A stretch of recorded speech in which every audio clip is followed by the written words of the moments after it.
السلام عليكم يا جماعة، ايه الأخبار؟ عاملين ايه؟ النهاردة إن شاء الله هنتكلم على فيزا الدراسة. تمام، اللي هي الستودنت فيزا. انت ازاي تيجي انجلترا هنا وتدرس وتعيش. الموضوع طويل شوية، رخم حبتين. تمام، فانت كده ايه، استهدى بالله كده، هات كوباية الشاي الحلوة بتاعتك، علبة السجاير بتاعتك، ورقتك وقلمك، وتعالى نشوف بقى الحكومة عايزة ايه منك. خلاص. الأول كده نظرة عامة عن الموضوع. انت تقدر تقدم على فيزا للدراسة لو انت 16 سنة او اكبر. خلاص. آه، ده اولا. ثانيا ان انت يكون معاك فلوس كفاية تغطيك وتغطي مصاريف الكورس بتاعك، وده بيختلف حسب ظروفك. قصة حسب ظروفك دي احنا هنروح لها، بس خلينا نكمل بقى دلوقتي، ولما نوصل لها يبقى ليها صرف.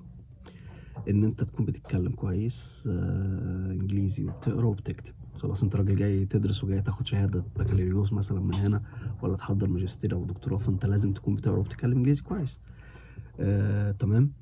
ان انت لو انت 16 او 17 سنه، يبقى انت لازم تجيب موافقه والديك. ماشي الكلام. انت لو 16 17 لازم تجيب موافقه والديك. 18 سنه لا خلاص، مش محتاج موافقتهم. غير كده ان انت لو 16 17 سنة برضو ممكن تقدم على نوع فيزا تاني.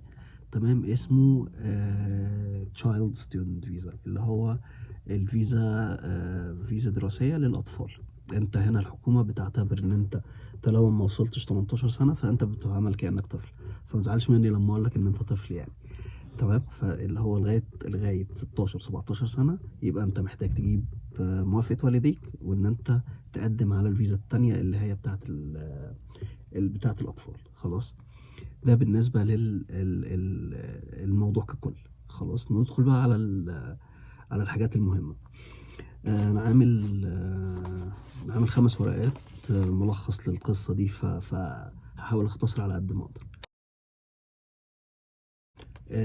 امتى ينفع تقدم على الفيزا بتاعتك؟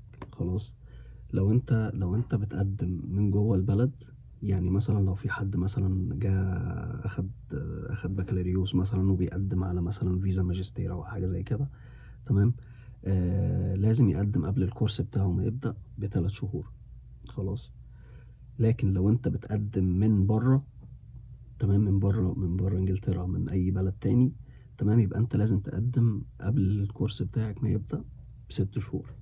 حلو الكلام. لو انت بتقدم من بره وقدمت قبلها ب6 شهور والدنيا تمام، القرار بتاعهم بيوصلك بعديها بثلاث بثلاث اسابيع. ايوه، بعديها ب3 اسابيع. لو انت بقى جوه المملكه وبتقدم على كورس جديد، او الفيزا بتاعتك بتخلص، خلاص، يبقى انت ينفع تقدم قبليها ب28 يوم، والقرار بيوصلك بعديها ب8 اسابيع. تمام. يبقى انت لو انت هتدرس بقى من الاول خالص، وانت موجود جوه انجلترا هتدرس من الاول خالص، وبتقدم على كورس جديد، يبقى انت لازم تقدم قبلها ب3 شهور. لو انت عندك واخد فيزا دراسة وبتدرس هنا، او الفيزا بتاعتك هتخلص وعايز تقدم على كورس تاني جديد، يبقى انت قدامك 28 يوم. قبل الفيزا بتاعتك ما تخلص ب28 يوم ينفع تقدم على الفيزا الجديدة، وهم هيردوا عليك في خلال 8 اسابيع. هتقول لي ازاي؟ هقول لك لا، هي حسبتهم كده يعني، هم عادي. يعني انت الفيزا بتاعتك هتخلص مثلا بعد 28 يوم. فانت بتقول لي ازاي 8 اسابيع؟ هو في خلال ال8 اسابيع دول هيبعت لك الرد بتاعهم. وحتى لو ما بعتش وتاخر عليك، فده عادي. وجودك ما زال شرعي. انت وجودك هنا ما زال شرعي، لان الهوم اوفيس بيتعامل مع الباسبور بتاعك ومش معاك، فانت وجودك شرعي في البلد. تمام. ده امتى تقدم على الفيزا؟ تقدر تقعد قد ايه هنا؟ اجابة السؤال ده بتكون بيقول لك ان انت تقدر تقعد هنا في انجلترا. ده بيعتمد على نوع الكورس اللي انت هتدرسه او اللي انت خلصته. خلاص. الكورس اللي انت هتدرسه او الكورس اللي انت خلصته. لو انت فوق 18 سنة والكورس اللي انت مقدم عليه هنا شهادة بكالوريوس اللي هو 3 سنين. تمام، هنا البكالوريوس 3 سنين. لو انت بتقدم على بكالوريوس 3 سنين، فانت ممكن تقعد بعد الكورس بتاعك ما يخلص ده 2 سنين كمان. يعني انت في الاول هتاخد فيزا 3 سنين دي على اللي هي الفترة بتاعت الكورس بتاعك. وقبل ما الفيزا بتاعتك بتخلص انت بتقدم على 2 سنين كمان. لو انت حابب تقعد هنا، فانت بتقدم على 2 سنين كمان. طيب في خلال الفترة دي، يعني لو انت مثلا اخدت الفيزا وجيت تدرس هنا والدنيا تمام، وجاي تدرس بكالوريوس اللي هو 3 سنين، الفيزا بتاعتك بيبقى مسموح لك ان انت تشتغل. الشغل بيكتب لك في الفيزا بتاعتك ان انت طالب مسموح له ان هو يشتغل. احنا اللي مش ملتزمين بفيزا بنقدر نشتغل 40 ساعة في الاسبوع، او معظم 80% او 90% من الاماكن هنا، مطاعم، محلات، حكومة حتى، كله بيشتغل 40 ساعة في الأسبوع، اللي هو أنت بتشتغل 5 أيام في الأسبوع، 8 ساعات الوردية بتاعتك، ف5 في 8 ب40، وعندك يومين أجازة اللي هو السبت والحد. تمام. فأنت بالنسبة لك أنت بتكون تقريبا يا إما 21 يا إما 25، مش متأكد بالظبط. ده عدد الساعات اللي هو اللي ينفع أنت تشتغله كطالب. في خلينا طيب نكمل، وبعد كده هنرجع للحته بتاعت الشغل دي. سواء انت عايز تشتغل اكتر وتعمل فلوس، فانا اقول لك هتعمل ايه. خلاص، قلنا ان انت فوق 18 الكورس اللي مقدم عليه بكالوريوس، فانت تقعد 2 سنين بعد الكورس بتاعك. تمام. انت تقدر تسافر وتيجي هنا لو الكورس بتاعك اللي انت هتقدم عليه ده 6 شهور. يعني انت تاخد مثلا كورس في اي حاجه لمده 6 شهور، فانت تقدر تسافر قبل الكورس بتاعك ما يبدأ باسبوع. خلاص. لكن لو الكورس بتاعك اكتر من 6 شهور، يعني انت راجل حد مقدم على شهادة بكالوريوس، فانت ينفع تيجي قبل الكورس بتاعك ما يبدأ بشهر. تمام. يعني الكورس بتاعك المفروض ان هو هيبدأ في اول 9، فانت ينفع تيجي في اول 8. لكن لو انت مثلا الكورس بتاعك 6 شهور، اقل من 6 شهور، وهيبدأ في اول 9، فانت هتيجي مثلا قبل، يعني في اخر اسبوع في 8. تمام. ده الكلام اللي هي الحكومة بتقول عليه. لما الفيزا بتاعتك بيتوافق عليها، فبتلاقي في حاجة في الفيزا بتاعتك خانتين فيهم أرقام. اللي هي الخانة الأولى اللي هو حاجة اسمها ستارت داي، اللي هو إمتى الفيزا بتاعتك هتبدأ. وفي حاجة اسمها valid until، يعني صالحة حتى، وتلاقي التاريخ مكتوب. فالستارت داي بتاعك، تمام، هو ده اللي بيقول لك انت ينفع امتى تسافر. ما ينفعش تحجز تذكرتك وتسافر قبل الستارت داي، مش هيقدروا يدخلوك هنا حتى لو سفروك من مصر. يعني انت في مصر ممكن يشوف الفيزا بتاعتك صالحة وشغالة، فممكن يعني حتى ممكن في مصر ما يسفروكش، فانت يبقى انت كده خسرت تذكرة الطيارة. خلاص. فخلي بالك قوي من حتة الستارت داي دي. المصاريف. تمام. انا عارف المصاريف والكلام ده حاجة غلسة. تمام. بس هنتكلم فيها. الابلكيشن نفسه، ان انت تملى الابلكيشن بتاع الستودنت فيزا ده، هيكلفك 348 جنيه استرليني. ده لو انت بتقدم من بره انجلترا. تاني، لو انت بتقدم من مصر مثلا او من اي بلد تاني، التكلفة بتاعت الابلكيشن ده، لما بتملى الابلكيشن اللي هو انت بتقول لهم يا حكومة انا عايز ادرس، ده بيكلفك 348 جنيه استرليني. تمام. ده بسم الله الرحمن الرحيم كده. في ايه تاني يعني من ناحية المصاريف؟ طيب لو انت بقى بتقدم من جوه انجلترا، فالابليكيشن تكلفته 475. لو انت من بره، جاي من بره المملكة، بتدفع 348. لو انت من جوه المملكة بتدفع 475. خلاص. في حاجة تاني اللي هو الناس اللي هي جاية من بره، حاجة اسمها رسوم رعاية صحية. رسوم الرعاية الصحية دي أنا دخلت هم حاطين موقع، مش كاتبين التكلفة بتاعته، حاطين موقع. فأنا دخلت جربت اللي هو أنا جاي أدرس مثلا بكالوريوس واخد 3 سنين، التكلفة هتبقى كام؟ فالتكلفة هتبقى 450 جنيه استرليني. تمام. دي اللي هي لا ترد، اللي هو حاجة كده زي تأمين صحي عليك. ده في خلال الفترة اللي هي بتاعت ال3 سنين اللي انت قاعدهم بتدرس فيهم. تمام. دي اللي هي المصاريف اللي هي كده بسم الله الرحمن الرحيم. ايه اللي تقدر تعمله، ايه اللي ما تقدرش تعمله لما تاخد الفيزا بتاعتك؟ لما تاخد الفيزا بتاعتك ينفع ان انت تشتغل، بس حاجة اسمها بارت تايم، يعني جزء من الوقت، مش فول تايم اللي هو انت مش هتعمل 40 ساعة زي ما قلت من شوية، لا انت هتشتغل اللي هي ال 25 ساعة دول. تمام. و 24 ساعة، آسف ده أنا كاتبها هنا، تشتغل 24 ساعة في الأسبوع، يعني 3 أيام. أنت بتشتغل 3 أيام كطالب، وأنا بشتغل 5 أيام كراجل مش ابن البلد مثلا. خلاص. ف الفرق بتاعها مش كبير، بس على الأقل ينفع إن أنت تشتغل وينفع تعمل فلوس. وبعد كده مع الدراسة، الكلام ده مع الدراسة بتاعتك. إيه اللي بقى اللي ما تقدرش تعمله بقى هنا؟ اللي ما تقدرش تعمله انت كمغترب، اولا مالكش مساعدات من الدولة ومالكش الحق فيها. خلاص. يعني انت مثلا ما لقيتش شغل، مش عارف ايه الكلام ده، الحكومة مش هتساعدك. ده بالنسبة لو انت جاي مغترب من بره. خلاص. رقم 2، في وظائف معينة ما ينفعش ان انت تشتغل فيها. انت راجل جاي تدرس، فانت مش جاي راجل مش جاي يشتغل. ده بالنسبة لهم هم، لكن احنا بالنسبة لنا احنا مش عايزين نتعلم، احنا جايين اصلا عشان نشتغل وعشان نعيش. ف انت تشتغل في وظائف معينه ممنوع. ايه الوظائف اللي هم اللي ما ينفعش تشتغل فيها؟ اللي هي المصالح الحكوميه. وهم حاطين مثال ان انت مثلا كمدرب رياضي محترف، مش عارف ليه المثال ده، بس هم حاطينه على الموقع بتاع الحكومه بتاعته. لو حابين انا يعني هتلاقوا اللينك، انا حاطه في الديسكريبشن في اخر الفيديو. طيب ما تقدرش تشتغل كمدرب رياضي محترف، وان انت ما ينفعش تفتح البيزنس بتاعك. يعني انت حتى لو انت معاك فلوس وقادر ان انت تفتح بيزنس، ما ينفعش. الفيزا بتاعتك لا تصلح لان انت يكون عندك البيزنس بتاعك. لو عايز تفتح بيزنس بتاعك يبقى انت ترجع مصر وتقدم بقى من الاول وجديد على نوع تاني مختلف تماما من الفيزا. خلاص. اخر حاجة بقى ان انت تدرس في مدارس ممولة من الدولة. يعني ايه مدارس ممولة من الدولة؟ آم، آه، لندن هنا فيها 32 مجلس مدينة، مجلس محلي.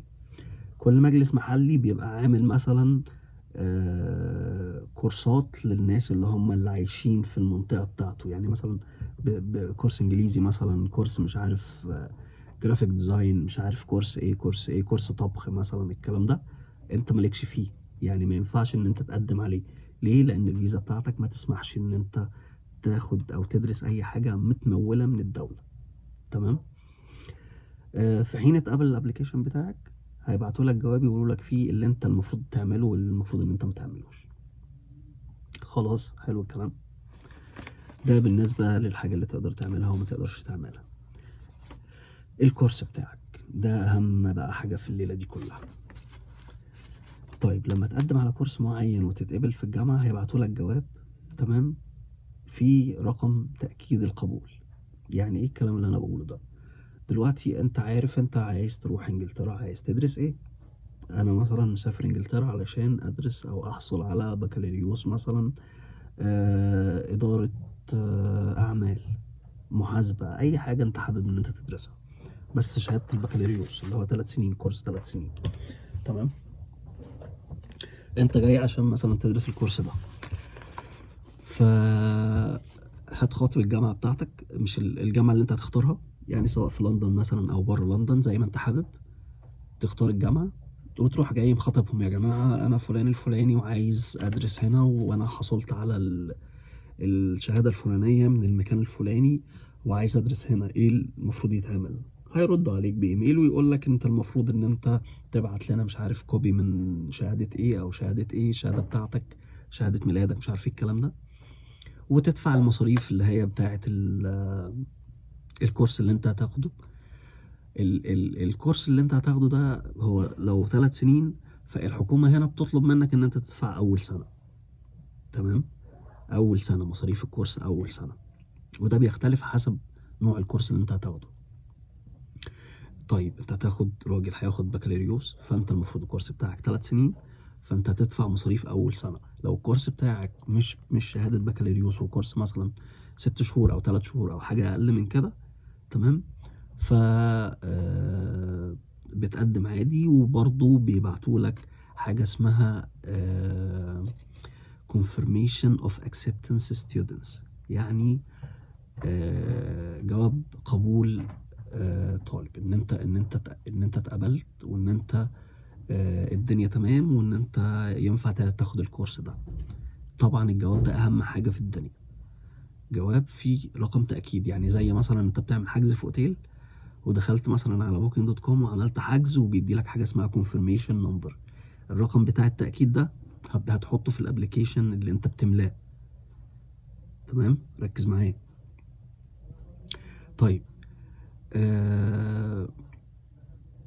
ده بالنسبه للكورس بتاعك. طيب تقدر تدرس ايه بقى يا معلم هنا لما تيجي؟ الكورسات اللي توصلك وتأهلك لدخول الجامعة، تمام، والحصول على ليفل 6 7 8.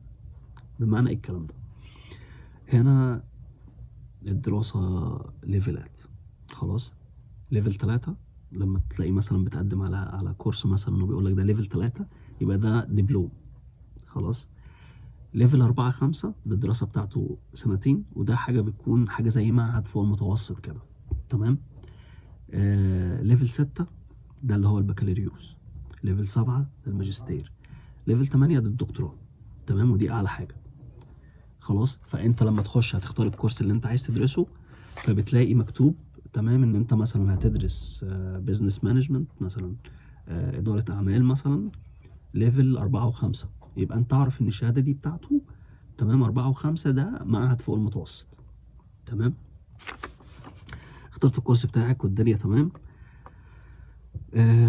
لازم تختار دراسة تكون فول تايم. فول تايم يعني ان انت هتدرس فول تايم، يعني الوقت كله. يعني ايه الوقت كله؟ بالنسبة مثلا لينا احنا كعايشين هنا، فانا ينفع ان انا ادرس جزء من الوقت، بمعنى ان مثلا لو الكورس مثلا 3 سنين، انا ينفع اخده في 5 سنين. انت ما ينفعش تعمل كده، تمام. فانت لازم تدرس فول تايم، اللي هو انت بتخلص الكورس في ميعاده، ما ينفعش ان انت تمده، تمام. ده بالنسبة لغاية ليفل 6، لغاية البكالوريوس. الماجستير والدكتوراه ينفع ان هم يعملوا حاجة اسمها بارت تايم. ليه؟ لان الناس دي بتبقى الدراسة بتاعتها معظمها هو بيدرس في البيت، وان هو يحضر دكتوراه او ماجستير او الكلام ده، فالدنيا بتاعته مختلفة. ماجستير وما فوقها ده اللي هو يقدر يدرس بارت تايم. طيب انت دلوقتي اخترت الكورس اللي انت عايز تدرسه والدنيا تمام، وخطبت الجامعة بتاعتك، الجامعة ردت عليك قالت لك اوكي مفيش مشاكل، ينفع ان انت تتقدم، ينفع ان انت تقدم. ايه المفروض يتعمل بعد كده؟ طيب بعد ما اخترت الكورس بتاعك واتقبلت في الجامعة، بيبعتوا لك جواب تأكيد قبول. الرقم ده هتحطه في الابليكيشن بتاعك. دلوقتي النقطة اللي بعديها money you need، الفلوس اللي انت هتحتاجها. رقم 1 هتحتاج مصاريف الكورس بتاعك. لو الكورس بتاعك مثلا تمنه خلينا نقول مثلا 500 جنيه استرليني مثلا، فانت لما بتقدم للجامعة وبتخاطبهم وبتقول لهم ان انا عايز ادرس الكورس ده وبتدفع الفلوس، هم بيبعتوا لك الكونفirmation ليتر اللي احنا قلنا عليه، والرقم اللي انت دفعته ده بيكون مكتوب في الابليكيشن. هم عايزين يشوفوا الرقم ده وانت بتقدم الجواب ده للحكومة. خلاص، انت بتديهم نسخة منه يعني مع الابليكيشن بتاعك اللي انت هتسلمه في مصر، خلاص. طيب محتاج تدفع مصاريف اول سنة كاملة، والمبلغ اللي بعته للجامعة هيكون مكتوب في الجواب اللي هو القبول. ده رقم 1. رقم 2 ان انت يكون معاك فلوس تصرف على نفسك وانت هنا. هتقول لي ما انا معايا وبتاع والدنيا دي، هقول لك لا، هم الحكومة هنا عاملة حد معين ما ينفعش تنزل عنه. اللي هو ازاي؟ لو الكورس بتاعك في لندن، تمام، لندن فيها 32 حي، من الأحياء، مناطق زي ما قلت لك مجلس مدينة كده، تمام. 32 حي. لو الدراسة بتاعتك هتكون في لندن في أي حي من الأحياء ال 32 دول، فأنت لازم يكون في حسابك 1334 جنيه في الشهر لمدة 9 شهور، يعني 12006 جنيه. هتقول لي ايه الكلام ده؟ هقول لك يعني ده اللي هم الكلام اللي هم كاتبينه. ده الكورس بتاعك في لندن مطلوب منك ان يكون في حسابك 1303 34 جنيه في الشهر. لو الكورس بتاعك مثلا 3 شهور، يبقى اضرب المبلغ ده في 3. الكورس بتاعك 6 شهور، اضرب المبلغ ده في 6. تمام. هم عايزين يشوفوا اثبات في اول سنة بس. يعني لو انت هتدرس مثلا 3 سنين اللي هو البكالوريوس بتاعك، فانت هتقول لي لا، انا هضرب المبلغ ده في 6 شهور اللي هم دراسة في 3 سنين، يبقى انا محتاج مبلغ قد كده. هقول لك لا، هم عايزين الكلام ده في اول سنة بس. يبقى انت دافع الكورس بتاعك، مصاريف الكورس بتاعك، وعندك في حسابك 1334 جنيه في الشهر الواحد، علشان طبعا هتأجر سكن وهتجيب أكلك وشربك في خلال الفترة دي. هي الحكومة حسبتها كده. لو الكورس بتاعك بره لندن، مطلوب منك يكون في حسابك 1023 جنيه في الشهر. تاني، لو انت هتدرس هنا في لندن يبقى انت مطلوب منك 1334. لو هتدرس بره لندن في اي مدينة تاني يبقى انت لازم يكون في حسابك 1023، فرق 300 جنيه، علشان الحياة هنا في لندن اغلى من المدن التانية. فهو بره لندن 1023 جنيه في الشهر، تمام. فانت تشوف برضو تحسب بقى على حساب الكورس بتاعك قد ايه انت هتقعد، تمام. الفلوس لازم تكون في حسابك مش اقل من شهر قبل تقديمك على الفيزا. ده هم الحكومة اللي بتقول كده. لكن قصة بقى اللي هو لا، لازم 6 شهور، وان انا اعمل سحب وايداع للمصاريف والكلام ده، لا، انت مش مطالب. يعني الكلام ده احنا ممكن بنقوله للناس اللي هي جاية فيزا سياحة، اللي هو علشان يثبتوا ان هم حالتهم المادية كويسة. لكن انت راجل جاي تدرس، فهو يعني بيقول لك ان انت مالك يعني شهر واحد بنك ستيتمنت هو تمام مع الهوم اوفيس، مع الحكومة هنا شهر واحد تمام. طيب، لو انت بقى في شركة عاملة لك سبونسرشيب، يعني مثلا حد يكون مثلا، يعني مثلا خلينا نقول مثلا شركة توشيبا مثلا على سبيل المثال في مصر عاملة مثلا سبونسرشيب ل5 مثلا يسافروا يتعلموا على حساب الشركة مثلا، فلازم يكون معاك جواب من السبونسرشيب بتاعك او الشركة اللي هي مطلعاك، جواب بيقول ان هم يكونوا مغطين التكاليف، و... وانت محتاج تقدم لهم دليل، تمام، مع الابليكيشن بتاعك ان هم يا جماعة الناس دي هتغطيني ماديا. خلاص، بس برضو لازم الفلوس تكون في حسابك. طيب امتى انت مش محتاج تثبت الكلام ده؟ الكلام ده لازم تثبته للحكومة وانت بتقدم على الفيزا، ان انت راجل مقتدر ماديا ان انت تيجي هنا وتدرس وتتعلم وينفع تعيش من غير ما يكون عندك مشاكل في الفلوس. امتى بقى ما ينفع؟ امتى بقى انت مش محتاج تدرس؟ امتى بقى مش محتاج تثبت الكلام ده؟ اللي هي ال 1034 وال 1023. لو انت بقالك 12 شهر جوه البلد هنا وبتقدم على فيزا وانت موجود هنا. لو انت موجود في انجلترا هنا مش محتاج تقدم الاثبات اللي هو المادي ده. طيب، قلنا لو انت دكتور او دكتور اسنان وبتقدم عشان تدرس دراسات عليا، انت مش محتاج تقدم على قصة الاثبات دي. لو انت من بلد من البلاد اللي جاية دي هقول لك عليهم، برضو مش محتاج تقدم دليل.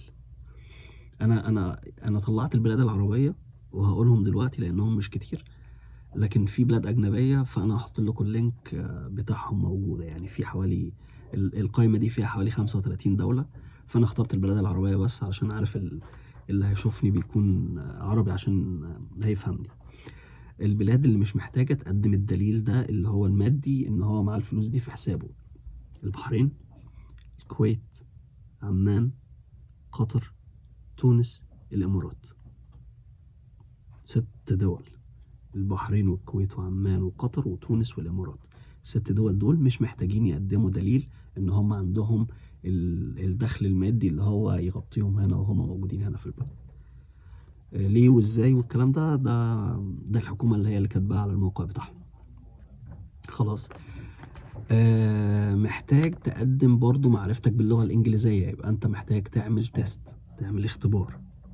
الاختبار ده اسمه SELT، يعني Secure English Language Test. في كذا مكان في مصر بيعمل الكورس ده، فانت ممكن تعمل بحث كده على جوجل وتشوف الدنيا بتاعته عامله ازاي. اختبار انجليزي، بيختبر يشوف الانجليزي بتاعك كويس، التحدث بتاعك، الكتابه، الفهم. فلازم تكون عامل الاختبار ده لو انت جاي تدرس. SELT Secure English Language Test، ده اللي هو المفروض ان انت تعمله. لو بتحضر دراسات عليا فانت ممكن يطلب منك نوع تاني من الاختبارات، تمام، حسب نوع الجامعة اللي انت بتقدم عليها او المكان اللي انت بتقدم فيه. ماشي الكلام؟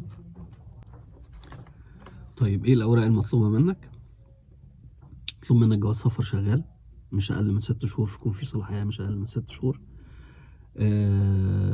جواب التأكيد اللي هو القبول بالدراسة في الجامعة اللي انت هتدرس فيها.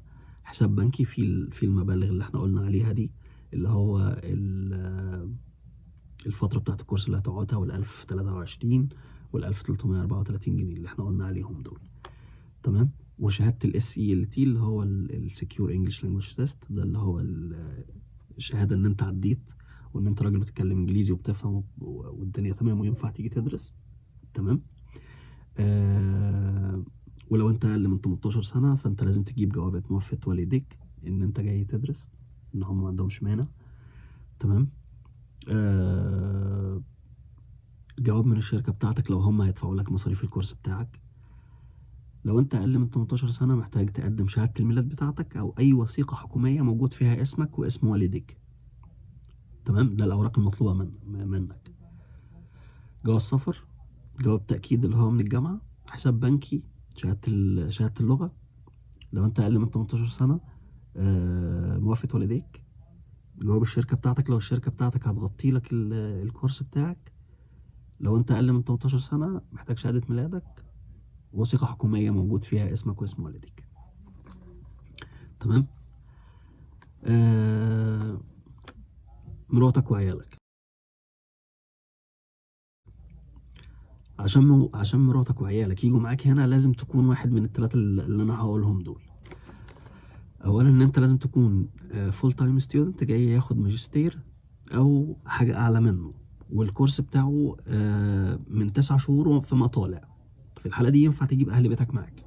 مراتك وعيالك ينفع تجيبهم، مفيش فيها اي مشاكل، وياخدوا فيزا عادية جدا اللي هم مرافقين ليك. دي واحد. رقم 2 ان انت تكون جاي من خلال منحة حكومية، الكورس بتاعك هيستمر اكتر من 6 شهور، تمام، منحة حكومية. رقم 3 ان انت تكون طالب دكتوراه، مد الفيزا بتاعته والفترة بتاعت الدراسة بتاعته هتطول شوية. الاوراق المطلوبة عشان تجيبهم هنا: محتاج قسيمة الجواز بتاعتك، ومحتاج شهادة ميلاد اولادك، تمام. قسيمة جوازك، شهادة ميلادك، بس كده. في اكتر من لينك هحطه لكم في الديسكريبشن بتاع اللي هو المصاريف والمكان اللي هتعمل فيه الاختبار والابلكيشن، وهتلاقوا يعني هبقى كاتب مع الشرح علشان ما سقطش حاجه، ما سقطش حاجه من الحاجات اللي مطلوبه هنا. تمام. دي احنا كده خلصنا الطلبات بتاعتهم. طيب خلينا بقى ايه نتكلم كده بالبلدي. جاي تقدم، القصة كلها في ان انت تاخد الفيزا. اخدت الفيزا والدنيا حلوة تمام، جيت هنا الوضع بيختلف تماما. خلينا نقول علشان التقديم، يا ريت لو هتقدم قدم على حاجة اعلى من 6 شهور، ويا ريت بلاش ان احنا نقدم على كورس انجليزي، يا ريت، علشان يعني معلش 95 او 99% من اللي بيقدم عليها بياخد رفض. ليه؟ لان القنصلية بتاعتهم عندنا في مصر بتدي كورسات، الجامعة الأمريكية بتدي كورسات مش عارف في مليون مكان في مصر بيدي كورسات وكورسات معتمدة. فاللي هو لأ يعني بيبقى هو خايف هنا ومقلق إن أنت تكون جاي تهرب. فبلاش يعني، يا ريت لو هنختار وهندرس ناخد حاجة كده إيه تكون حلوة وتكون طويلة علشان نعرف نستفيد من قصة السنتين دي. طيب احنا خلينا نتكلم في ناس زيي وزيك كده على باب الله وعايزة تيجي تعمل الموضوع ده هنا. هتختار أرخص كورس يكون لمدة مثلا 3 سنين، علشان بعد ما بيخلص عايزين ناخد سنتين كمان هنا. فانت بتختار كورس كده يعني بتسترخص كده وتشوف حاجة كده تكون سعرها كويس بتقدم عليها، تمام. وحاول تتصرف في المبلغ بتاع اللي هو المصاريف اللي هي بتاعتك انت وانت موجود هنا في لندن. حتى لو هتستلفهم مش مهم، استلفهم ولما تيجي هنا هينفع تشتغل هنا. يعني انت عندك ال 24 ساعة اللي انت هتشتغلهم دول هيعملوا لك مصاريف، هيعملوا لك فلوس كويسة. غير كده يعني في اماكن كتيرة وفي ناس هنا بتشتغل بتاخد فلوس في ايديها. فانت مش هتكون يعني انت مش هتشتغل 24 ساعة بالظبط، يعني انت هينفع تزود شوية، تمام. وفي اماكن كتيرة بتشغلك وبتدي لك كاش ان هاند، يعني انت بتقبض، تمام، وما بيلتزموش قوي بقصة الفيزا. في اماكن بتعمل الكلام ده، في حين ان هو في المقابل بدل ما هو هيدي لك مثلا 10 جنيه مثلا في الساعة، لا مثلا ده هيدي لك مثلا 6 7. حاليا الوقت اللي احنا فيه دلوقتي ده ال ال المينيمم ويج اللي هي الحكومة منزلاه مش عارف 8 جنيه و20 قرش تقريبا. فانت هو ممكن هيشغلك مثلا ب6 جنيه، فهو بيوفر منك 2 جنيه في الساعة. فبدل هو ما يشغل واحد تمام فول تايم، فبيشغلك انت ايه 3 4 ساعات كده في الاسبوع. مش مهم، هو بالنسبة لنا احنا هتفرق معانا كتير ان انت مثلا لما تشتغل مثلا 3 4 ساعات في اليوم في 5 6 ايام غير ال 24 ساعة اللي انت عاملهم، فانت بتلاقي نفسك الدنيا بتظبط معاك. دي حاجة. الحاجة التانية انا مش عارف اذا كان ينفع اقول الكلام ده على الملأ ولا لا. في ناس كتيرة جدا هنا لما بتيجي، تمام، ربنا يكرمها يعني بتتعرف على ناس. وانا مش عايز يعني حاول ان انت تفهم، تمام. بتتعرف على ناس هنا وبتعمل علاقات حلوة وبيتجوزوا، تمام. فان انت مثلا جيت الجامعة هنا وتعرفت على ناس كويسة واتجوزت، تمام. الوضع بتاعك بيختلف خلاص. يبقى انت مالكش دعوه بقصه الفيز دي خالص بقى، وبتخش في مرحله تاني خالص وفي منطقه تاني خالص اللي هي الفيزا العائليه. فاللي هو انت خلاص يعني بتتغير من طالب لفيزا عائليه اللي هو انت قاعد مع مراتك. فمحدش بيقول لك انت فين. في ناس كانت بتتجوز وبيبقى عاملين اتفاق مثلا، يعني انا مش عايز اوضح اكتر من كده. بيبقى معمول اتفاق اللي هو نتجوز وخلال الفترة دي مش عارف المبلغ الفلاني. يا رب تكونوا فهمتوني، يعني انا بحاول المح علشان يعني الكلام ده غلط ان انا اقوله. فبينفع ان انت تغير الفيزا بتاعتك من هي الطلابية ان انت بقى تبقى فيزا عائلية وتاخد اللي هي الإقامة الدايمة بتاعت البلد. فانت حاول ان انت تتصرف في قصة ان انت تخرج بره مصر. مش عشان مصر فيها حاجة لا سمح الله، لا انا اقصد ان هو ان انت طالما اخدت الفيزا وجيت هنا وصلت هنا، الدنيا بعد كده بتبقى سهلة جدا والله، بتبقى تمام وبتتيسر وبتبقى زي الفل. فانت حاول تظبط نفسك، تلم الليلة بتاعتك، آه تصرف في الفلوس اللي هم طالبينها منك، قدم صح علشان تاخد فيزا صح وعشان ما تترفضش. خدت الفيزا وجيت هنا، بعد كده باقي ما باقي ده كله سهل. في شارع اسمه شارع العرب هنا في لندن. انت الشارع مترشق مطاعم زي وسط البلد كده عندنا في القاهرة. يعني الشارع كله شارع طويل عريض كده مليان محلات عرب، عراق على لبنان على مصري على مش عارف ايه. لو نزلت هناك هتشتغل الكلام ده في لحظتها يعني. فنقصد ان الدنيا تمام هتبقى سهلة بإذن الله. بس احنا خلينا نركز على ان احنا نخلص ورق الفيزا ده الاول، وبعد كده ان انت تيجي هنا وتكمل حياتك بعد كده هنا هتبقى سهلة. ولما تيجي هنا الناس هتفهمك اكتر وبشكل اوضح، وانت الدنيا هتكون وضحت قدامك. تمام. ازاي تقعد هنا وازاي تكمل. انت بعد ما بتخلص ال3 سنين بتاعتك، حتى لو ما اتعرفتش على حد وما قابلتش حد وما اتجوزتش ولا اي حاجه، انت بعد ما ال3 سنين بتاعتك بتخلص، اللي هي بتاعت الكورس بتاعك اللي هو البكالوريوس، خلصت البكالوريوس بتاعك والدنيا خلاص تمام، انت بتمد الفيزا بتاعتك، بتاخد سنتين كمان. السنتين دول بتشتغلهم فول تايم، تشتغل 40 ساعه. 40 ساعه ممكن توصل 50 60 ساعه 70 ساعه حسب احتياج الشغل ليك. فانت بتلاقي نفسك كل المصاريف اللي انت صرفتها قبل كده دي بتعوضها. يعني شوف الدنيا دي، وربنا يكتب لنا ويكتب لكم الخير ان شاء الله، وموفقين باذن الله. اي حد عنده اي استفسار، عنده اي حاجه، من فضلك سيب كومنت وانا هرد عليك. ويا ريت ما تنساش السبسكرايب واللايك بتاعك والكومنت. تمام. ربنا يكتب لنا ويكتب لكم الخير ان شاء الله. والسلام عليكم.